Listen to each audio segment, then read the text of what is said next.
Dating aktres na si Michelle Madrigal, engaged na nga ba sa kadate niyang tinawag niya na fiancé?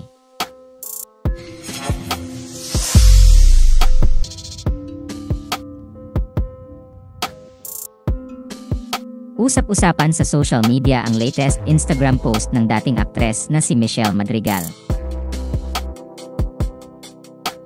Nag-post kasi siya ng video sa kanyang Instagram account kung saan ibinahagi niya ang tungkol sa date night nila ng kanyang kadate nung araw na yon.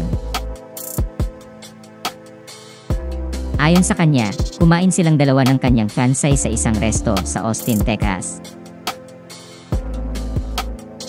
Opo, fiancé ang tawag ni Michelle sa lalaking kadate niya nung araw na yon.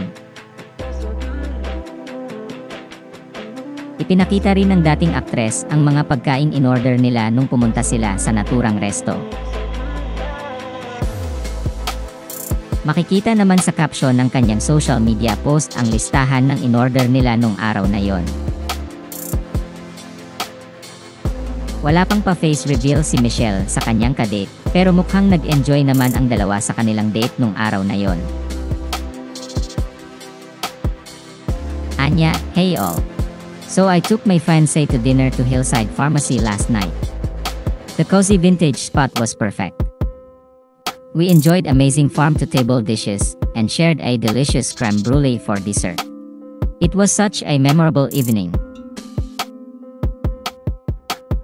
Bago matapos ang naturang video, makikita si Michelle na umiinom at kitang-kita ang isang malaking diamond ring sa kanyang daliri.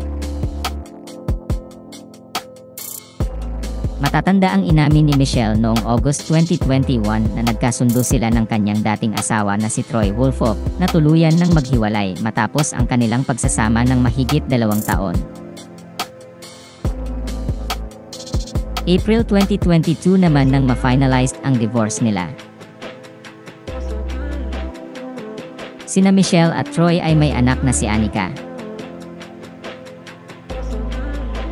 Noong August 2022 naman ay ipinakilala ni Michelle ang new guy sa kanyang buhay, ngunit kinumpirma ng dating aktres noong August 2023 na hiwalay na silang dalawa.